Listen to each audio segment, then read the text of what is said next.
बिस्मिल्लाहिर्रहमानिर्रहीम, अस्सलाम वालेकुम। आप सभी का इस्तकबाल है। आप देख रहे हैं प्रोग्राम स्पेशल रिपोर्ट। आपका मेजबान मीर हिलाल हांजुरी आपकी खिदमत में हाजिर।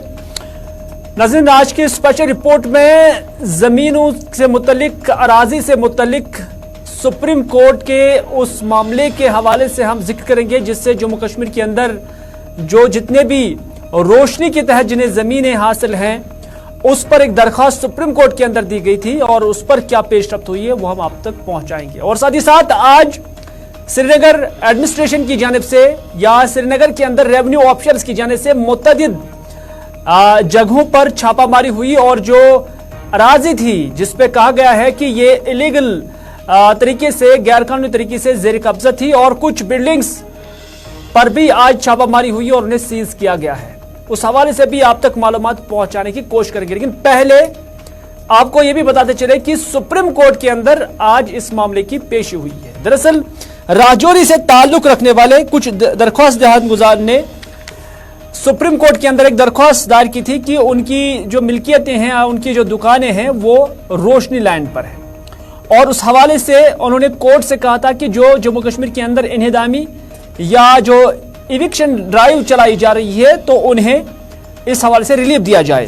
लेकिन आज जब मुअज़्ज़ज़ अदालत ने यह मामला सुना, जस्टिस बीवी नागरथना जो थे वो इस केस की समाअत कर रहे थे। उन्होंने जब इस मामले को सुना तो उन्होंने दरख्वास्त गुजार से कहा कि अगर जमीन पर दुकानें हैं तो आप कैसे कह सकते हैं कि वो गरीब हैं। ज्यादा से ज्यादा हम उन्हें खाली करने के लिए कुछ मुनासिब वक्त दे सकते हैं।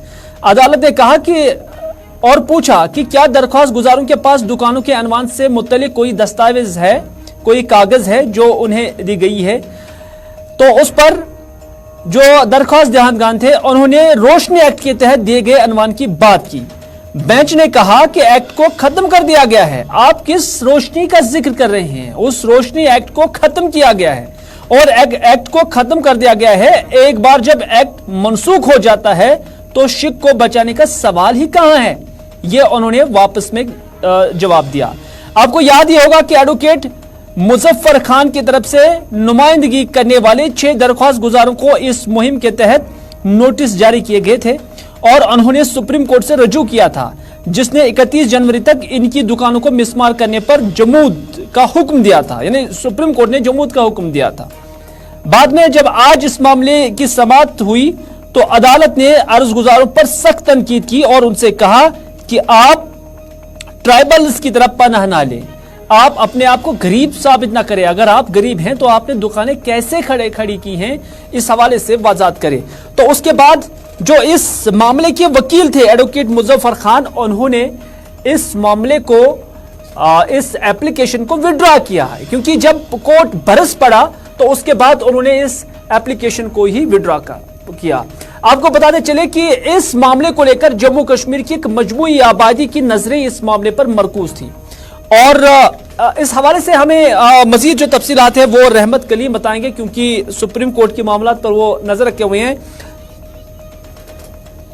लगता है कि उनके साथ राब्ता नहीं हो पाया है, लेकिन बड़ी नजरें जम्मू कश्मीर के लोगों की थी इस मामले को लेकर और बहरहाल जिन लोगों ने ये रोशनी के तहत जमीनें ली हैं अब उनकी उम्मीदों पर कहीं ना कहीं पानी फेरा है।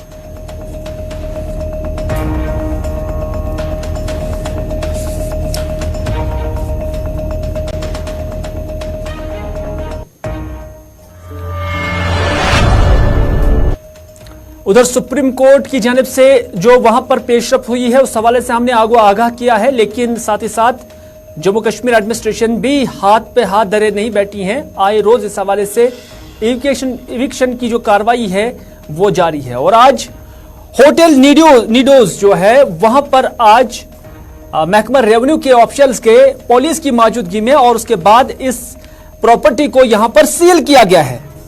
सील क्यों किया गया है वजूहात अभी तक पता नहीं चले हैं, लेकिन जो होटल नीडोज है उनकी अहलिया का कहना है, यानी जो मिस्टर नीडोज हैं उसके अहलिया का कहना है कि इन्हिदामी कार्रवाई का मुझे कोई पता नहीं है क्योंकि हमें कोई नोटिस नहीं भेजा गया, हालांकि इस प्रॉपर्टी को सील किया गया यहां पर। तो उन्होंने कहा कि अगर कानूनी तौर पर देखा जाए तो हमें अगले 70 साल के लिए लीज अलाइव है, हमारे पास लीज के डॉक्यूमेंट्स है और हमें कोई नोटिस फराहम नहीं किया गया है, कोई नोटिस नहीं दिया गया है। अगर कोई भी तहसीलदार, कोई एसडीएम, कोई भी ऑफिशियल, कोई भी डिप्टी कमिश्नर इन कागजात को पढ़ना चाहे तो वो पढ़ सकते हैं, लेकिन उन्हें समझ में नहीं आ रहा है कि वो यहां पर क्यों आए बगैर नोटिस भेजे। क्योंकि हम सदियों से यहां पर काम कर रहे हैं, लेकिन हमें समझ में नहीं आ रहा है कि जब हमारे पास गवर्नमेंट के तस्दीक शुदा लीज डीड है, लीज पेपर्स है, तो फिर हमसे ये क्यों छीना जा रहा है, इसे क्यों सीज किया जा रहा है। तो उन्होंने कहा कि हमें समझ में नहीं आ रहा है कि आखिर बगैर नोटिस ये क्यों किया जा रहा है। उन्होंने क्या कुछ कहा, आइए आपकी नजर करते हैं।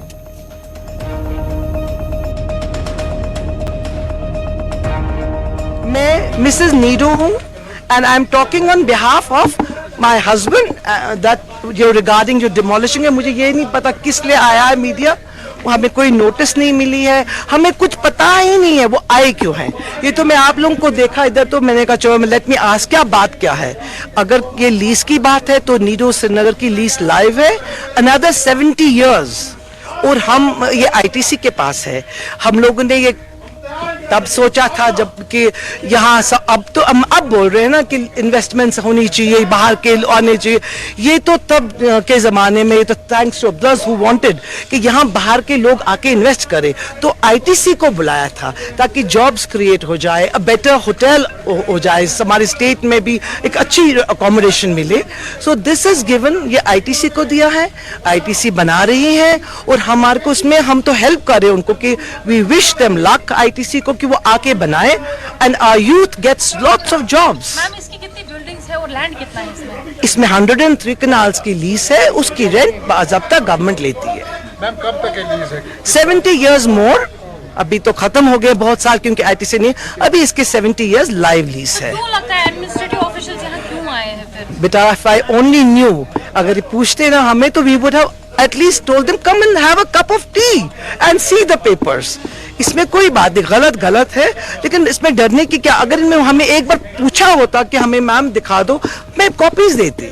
अब ये पता या मुझे समझ नहीं आ रही है तो आए हैं विदाउट इवन टेलिंग अस। अभी तहसीलदार साहब यहाँ हैं, मैं उनको भी रिक्वेस्ट करती हूँ वो आके मेरे साथ अंदर आके लीज पेपर्स देखे फिर जाके मेजरमेंट करे, नो प्रॉब्लम। मैडम लीज के बारे में जो सेंटर की तरफ से नई पॉलिसी सामने आई है उसके बारे में आप क्या बताएंगे? I can't talk much. All I say is we all are here.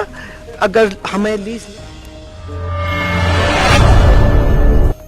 Mohammad Muzaffar Shah जो कि अवामी नेशनल कॉन्फ्रेंस के नायब सदर हैं, उनकी जानब से भी इसी नीडोज की प्रॉपर्टी पर रिएक्शन आया है। उन्होंने कहा कि काफी वक्त से उन्हें लीज पर दिया गया है, लेकिन हमें समझ में नहीं आ रहा है कि सरकार कर क्या रही है।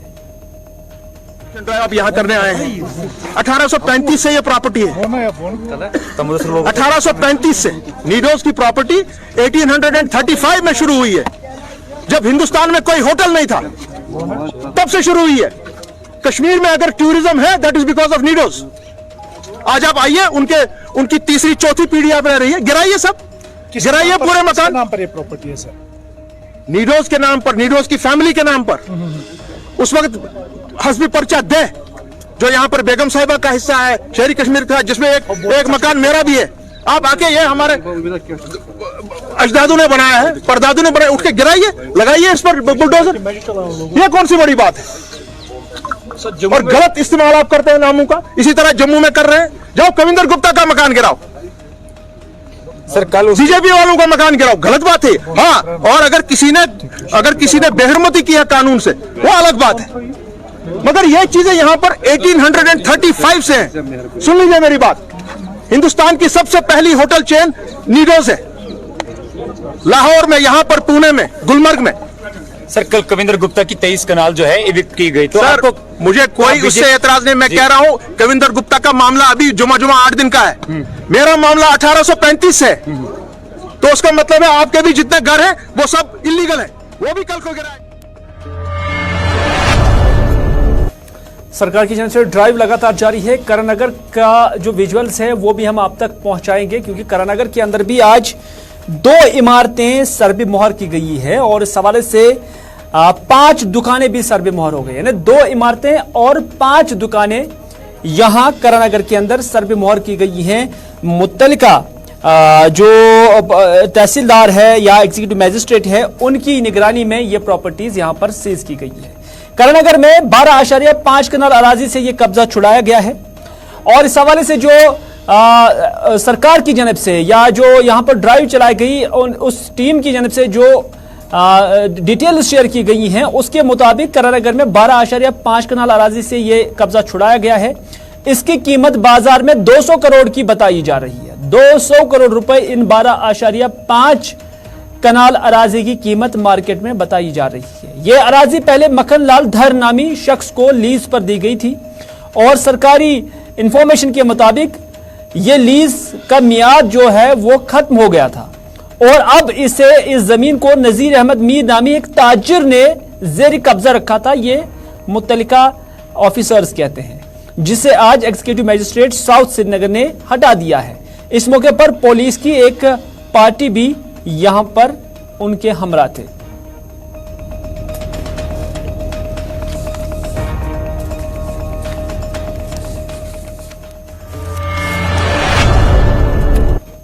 उधर डोडा में भी आज एहतजाज हुआ और एहतजाज भी इसी फैसले के खिलाफ हुआ है कि जनाब हमें रहने दिया जाए। और आज बीडीसी के चेयरमैन गुंडना, डोडा और चिनाब के दीगर इलाकों में मुल्हिका इलाकों के लोगों को अराजी बेदखली के नोटिस के खिलाफ सैकड़ों खवातीन बच्चों बूढ़ों के साथ पुरअमन तरीके से डिप्टी कमिश्नर ऑफिस डोडा के बाहर एक जबरदस्त एहतजाजी रैली निकाली गई है। यानी इसमें बच्चे भी थे और इसमें जो है खवातीन भी थी और बुजुर्ग भी थे और उनका कहना है कि उन्हें नोटिसें थमाई जा रही है और इस हवाले से उन्होंने एहतजाज किया। उन्होंने मुजाहिरीन ने जब गुलिस्तान न्यूज के साथ बात की और हमारे नुमाइंदे वसीम के साथ बात की तो उन्होंने कहा कि यह काला कानून है जिससे जल्द अज जल्द मनसूख किया जाना चाहिए। बसूरत दीगर डोडा के अंदर बड़े पैमाने पर एहतजाजी मुजाहरे होंगे, ये इन मकामी लोगों ने कहा। आपको ये भी बताते चले कि लेफ्टिनेंट गवर्नर मनोज सिन्हा ने खुद कहा था कि ये जो ड्राइव चलाई जाएगी ये बड़ी शार्क्स जो है, बड़ी मछलियां जो है उनके खिलाफ लगाई जाए। लेकिन जो एहतजाज में नजर आ रहे हैं वो शायद बड़े मगरमच्छ नहीं होंगे, लेकिन इतना जरूर है कि गरीब ही हो सकते हैं, जिस तरह की उन्होंने खुद भी कहा है।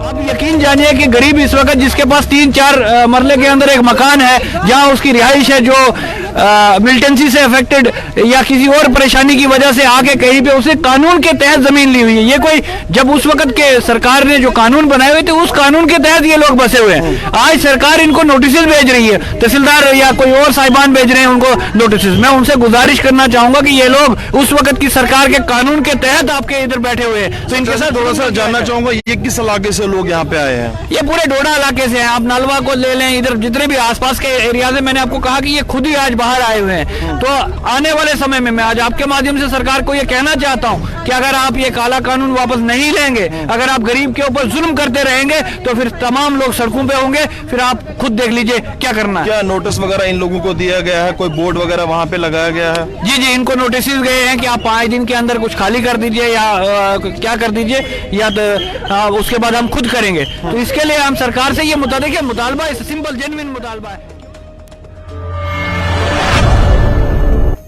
इक्वेशन ही वैसी बनी है। एक सरकार ने इन लोगों को रोशनी के तहत ये जमीनें दी हैं और उस वक्त बाज़ाब्ता एक एक्ट बनाया गया, कानून के तहत इन लोगों ने जमीनें दी। आज सुप्रीम कोर्ट की जानब से कहा गया है कि उस कानून को मनसूख किया गया है, लेकिन आम लोग इसमें पिस रहे हैं। आम लोग यही कहते हैं कि एक सरकार ने हमें कानून के तहत, पहले कानून बनाया उसके तहत हमने ये खरीदी है, और दूसरी हुकूमत आ गई कि उन्होंने अब उठाना शुरू कर दिया है। इविक्शन का सिस्टम जो है वो शुरू किया गया है। राजौरी के अंदर भी इसी तरह की कहानी है। राजौरी के अंदर लोगों ने एहतजाज किया। एहतजाज के दौरान इन लोगों ने कहा कि जहां पर उनके घर हैं, यानी जिस शख्स से उन्होंने ये जमीनें खरीदी हैं, उसके बाद उस घर के आसपास सरकारी जमीन हो या रोशनी की जमीन हो या कौन सी जमीन हो, पिलाकर सरकार ने उसको बंद किया। लेकिन अब ये घरों के अंदर महसूर होकर रह गए हैं, चलने के लिए इनके पास कोई रास्ता नहीं है, क्योंकि सरकार ने उस जमीन को अपने हसार में ले लिया, उसने अपने दायरे में ले लिया।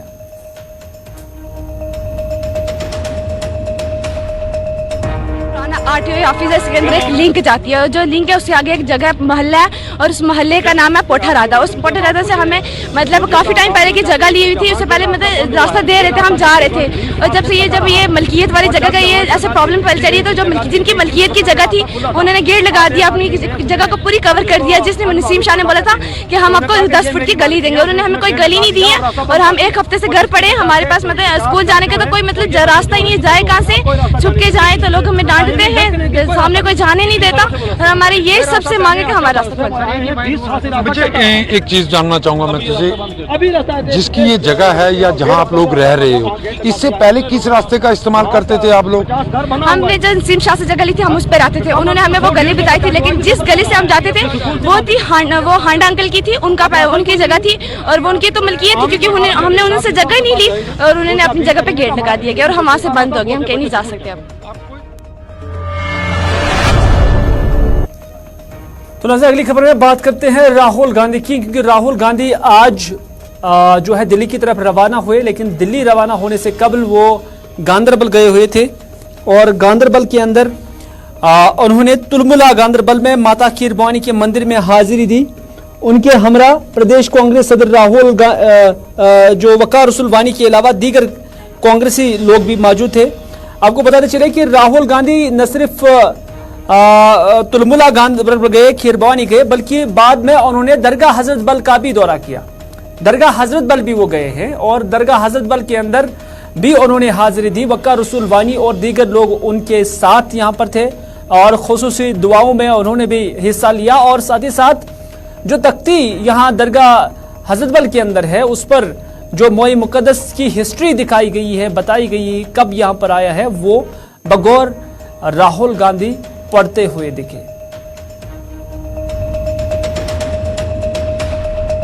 जनाब राहुल गांधी जी ने जो एक तवारीखी यादगार भारत जोड़ो यात्रा जो कन्याकुमारी से शुरू हुई और कल कश्मीर में इख्तिताम पजीर हुई, और आज पहला काम उन्होंने जो किया वो ये था कि वो माता खीर भवानी के आस्थापन में आए, हाजिरी लगाई और मिन्नत मांगी, दुआ की कि ये मुल्क फूले फले तरक्की करें और इसमें भाईचारा हो, हिंदू मुस्लिम सिख ईसाई बौद्ध क्रिश्चियन, कोई भी मजहब, कोई भी भाषा, कोई भी खान। नाज़रीन, ये जो यात्रा थी राहुल गांधी की ये तकरीबन कामयाब रही है और उसका एहसास भारतीय जनता पार्टी को भी है। लेकिन भारतीय जनता पार्टी की जानब से अब जम्मू कश्मीर के अंदर ये नैरेटिव सेट किया जा रहा है और जितनी भी उनकी पार्टी मीटिंगें होती हैं तो उसमें ये बात बड़ी जोर से की जाती है कि ये वज़ीर आज़म नरेंद्र मोदी की पॉलिसियों का नतीजा है कि राहुल गांधी जम्मू कश्मीर के अंदर न सिर्फ पैदल यात्रा कर पाए बल्कि लाल चौक के अंदर झंडा लहराने में भी कामयाब हुई। उन्होंने कहा, यानी आज डॉक्टर दरख्श इंदिरा भी जो कि बांडीपुरा के अंदर थी, वहां पे पार्टी का एक कन्वेंशन था तो जिसमें अशोक कोल भी मौजूद थे, तो उन्होंने तकरीर में भी कहा और बाद में मीडिया से बात करते हुए भी कहा कि पिछले 30 साल से अगर राहुल गांधी यहां पर आ जाते तो हम उसको शाबाशी देते। उनकी सरकारों में पथराव होता था लेकिन जब से बीजेपी ने संभाला तब से हालात ठीक हो गए। ये वजीर आज़म नरेंद्र मोदी की पॉलिसियों का नतीजा है कि राहुल गांधी न सिर्फ जम्मू कश्मीर में यात्रा कर पाए बल्कि लाल चौक में झंडा भी लहरा पाए।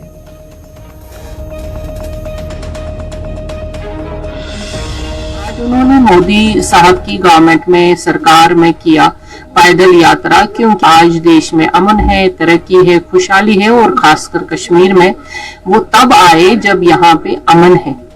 अमन की ही ये बात है कि कोई भी आज आ सकता है और यहाँ पे यात्रा कर सकता है। ये सिर्फ श्रेय जाता है हमारी सरकार को, हमारे प्रधानमंत्री जी को कि कश्मीर में अब अगर वो पहले आते तो उनकी सरकार में पथराव होता था, आज की सरकार। खबर जम्मू श्रीनगर कौमी शाहरा के हवाले से। जो शाहरा है इस पर कई एक जगहों पर पस्सियां भी गिराई है जिसकी वजह से यहां पर ट्रैफिक की आवाजाही मुतासिर हो गई है। हालांकि इस शाहरा को काबिल आमद बनाने के लिए काम जारी है। मजीद क्या कुछ सूरत हाल है, हमारे साथी नदीम रामबन से हमें अपडेट कर रहे हैं। नदीम, जानना चाहेंगे कि अभी हाईवे का स्टेटस क्या है और अगर अभी भी बंद है तो कब तक ये काबिल आमद हो पाएगी? हम देखिए, क्योंकि खराब मौसम के बाद नेशनल हाईवे पर अगरचे गाड़ियों की आमदोरफ्त बंद हो गई थी, कल पूरा दिन गाड़ियों की आमदोरफ्त बंद रही और आज सुबह से ही, क्योंकि कल बारिशें हो रही थी, आज मौसम में सुधार देखने को मिला, लेकिन अभी भी क्लियरेंस का काम चल ही रहा है। अगर हम देखें तो इस वक्त आप देख रहे होंगे कि जिस सड़क पर मैं हूं, ये मैत्रा की रोड है, जिस पर अभी गाड़ियां चल तो रही है, लेकिन हाईवे की अगर हम बात करें, क्योंकि अब रामबन से बानीहाल वाला जो स्ट्रेच है उसको क्लियर किया गया है, लेकिन हम दूसरी तरफ अगर देखें मिहाड़ का जो मकाम है अभी पर, क्योंकि वहां पे मडस्लाइड था, उसको क्लियर नहीं किया जा सका है, क्योंकि अभी काफी दिक्कतें, काफी परेशान है, काफी ज्यादा मलबा सड़क पर है। हालांकि कोशिश की जा रही है कि जल्द से जल्द रोड को मोटरेबल बनाया जाए, लेकिन एलएमईज की जहां तक हम बात करें तो एलएमईज को इस वक्त वाया मैत्रा चलने की इजाजत मिल गई है, और जो स्टैंडर्ड व्हीकल्स हैं, चाहे वो जम्मू की तरफ जा रही है, कश्मीर की तरफ जा रही है, हाईवे मिहाड़ के मकाम पर बंद है, लेकिन जो लिंक रोड हमारे पास अल्टरनेट के बतौर जिससे इस्तेमाल किया जाता है, उस सड़क पर अभी गाड़ियों की आमदोरफ्त जारी है और मजीद वक्त लग सकता है। मिहाड़ के मकाम पर लगभग 1 घंटे का वक्त और लगेगा इसको मोटरेबल बनाने में, लेकिन सुबह जहां हम कह रहे थे कि पंथियाल और मिहाड़ हमारे पास 2 ही मकाम था, लेकिन उसके बाद शेर बीबी के मकाम पर एक और पस्सी आई, जो वगन का इलाका है, वहां पर तो दिक्कतें फिर बढ़ गई, लेकिन अब मिहाड़ का मकाम भी क्लियर होने की उम्मीद है कि आने वाले बहुत बहुत शुक्रिया नदीम, पूरी जानकारी देने के लिए। कोशिशें जारी हैं, मजीद कुछ वक्त लग सकता है इस इशारों को काबिल अमल बनाने के लिए। ये नदीम कोचक हमें अपडेट कर रहे थे रामबन जिला से।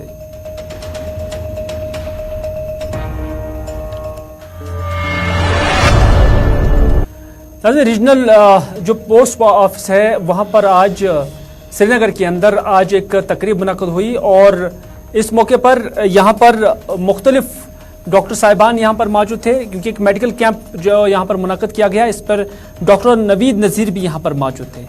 यहाँ पर इलाज मुआलजा जो है वो मुफ्त मुलाजा किया गया बीमारों का, लोगों का जो आसपास के रहने वाले थे। तो उसके बाद जब मीडिया से डॉक्टर नवीद ने गुफ्तगू की तो उसमें उन्होंने कहा कि इस साल निमोनिया के मामले बढ़ गए थे, वो भी नौजवानों में ये तादाद बढ़ गई है। अंदाज़ा ये है कि 3 साल कोविड की वजह से घर में रहने से ये मामला बढ़ चुके हैं, क्योंकि लोगों में जो इम्यून सिस्टम है वो थोड़ा किसी हद तक कमज़ोर हो गया था। हम रिसर्च कर रहे हैं कि कौन सा जरासीम इसके लिए जिम्मेदार है। यहाँ कोविड से ज़्यादा फ्लू की वजह से निमोनिया के केस जो है वो पाए जा रहे हैं। इसके अलावा दूसरे बैक्टीरिया से भी जो है निमोनिया हो रहा है।